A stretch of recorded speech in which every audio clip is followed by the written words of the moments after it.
What is a UFC World Champion doing in Croatia? Hanging out, doing media stuff, and unfortunately I can't stay longer. We were was planning on doing it, but I have to go to New York next week too, so it was just too tough to do all that. And what is your life like as a world champion? What has changed since winning the belt? Just more busier, more obligations, but it's a good problem to have. Can you describe the feeling and your thoughts the moment you knocked Verdum out in Brazil? Holy crap! I did it. It's about time. I trained so hard. I know it wasn't just for me, just for my coaches, because they worked so hard with me and did all that. So it was just a relief almost. You worked very hard to get a shot at the title, and you accepted the fight only 11 days before the fight with Verdum. So was that the best decision of your career? Oh yeah, I knew if I would have fought in 11 days, I still would have been fine. I was still training, making sure, because I knew something like that could happen. Unfortunately, Kane got hurt, and I stepped in, but Verdum, I guess, was also hurt too. But it all worked out in the end. Did you have any doubts back then? No, I was confident. I knew I could win. You were very good at baseball when you were younger.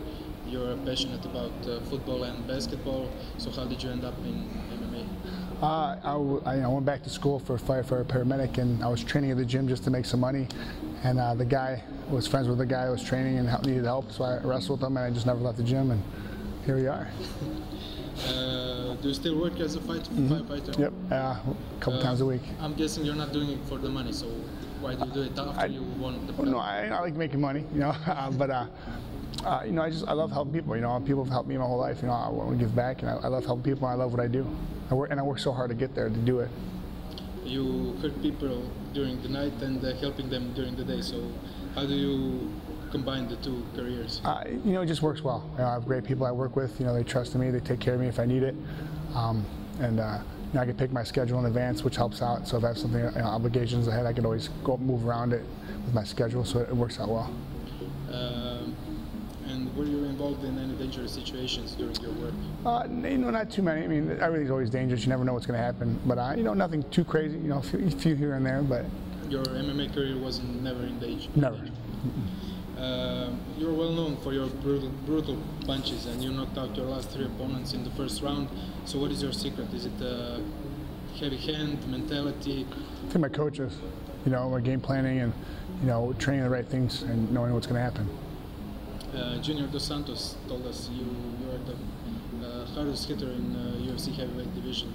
What do you think about that? That's awesome. It's great. At least I'm doing something right? I mean, he hits pretty hard too. So. You have trained with Krokop before. So how did that experience help? It was amazing. He's such an amazing person, and he's an amazing fighter. And just training with him all the time. That was 2 weeks every day. It was just it was awesome. He's just made me a lot better, and I hope I helped him. What do you think about Mirko's career and the fact that he's still fighting in his 40s? Amazing. It just shows that he knows how to train and make his body right, and it's I'm excited he's getting better, and it's crazy. He's 40, he's still getting better, stronger, faster. Throws harder. It's crazy, and I'm so happy for him. Do you see yourself fighting in that age? We'll see. I'll keep winning. Yeah. And do you think Mirko would still do well in UFC? Oh, 100%. Yeah, I think so. I know so. And do you think you could knock him out? I would never fight him. Yeah, I know. Now that you're a UFC champion, what are your sporting ambitions in MMA? Just keep winning. I'm gonna keep the belt for a long time. That's for sure. I've trained too hard to give it up. Where I've gotten is because I've trained so hard. I gave up a lot of stuff, a lot of sacrifices. I'm not gonna, give it up just because I was a champ one day. I want to keep it for a long time. Is there any fighter you would really like to fight? No, whoever they want me to fight. I'm not picky. I'll beat anyone they face me. I have the best coaches in the world. They have confidence in me. I have confidence in them. You're like the opposite of, let's say, Conor McGregor. Yeah. You're like the good guy of UFC. Thanks. What do you think about that? It's great. I'm just, I like fighting. I'm not a good talker. I mumble a lot. I have a scratchy voice, so it's hard to hear me sometimes. And I don't need to talk smack to anyone. If they say something to me, I'll say something back, but I'm not going to go out of my way. It's too much energy. It's too exhausting to try to think of stuff to say to make someone feel bad. Yeah. Do you think the trash talk and all the scandals and everything, do you think it's fair that loud fighters get more money? Well, I mean, some guys promote it so well. You know, I mean, it's good for the sport. You know, people love it. People love drama, and it works out well.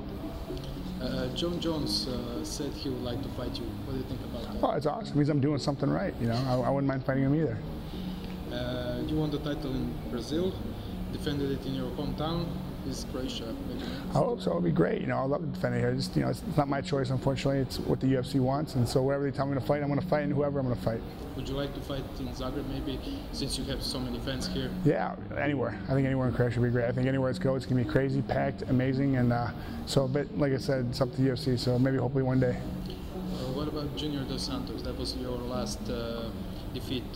Oh, I'd love to fight him again. It was a great fight. You know, we've talked about it. You know, he's a good guy, nice guy. I think it'd be an amazing fight again. How do you see the fight between Verdum and Cain Velasquez? It's a tough fight. You know, I'm not good at picking fighters, but you know, Cain looks good.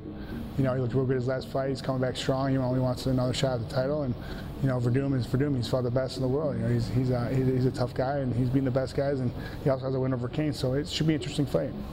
You're very proud of your Croatian heritage, and you live in a big Croatian community in Cleveland.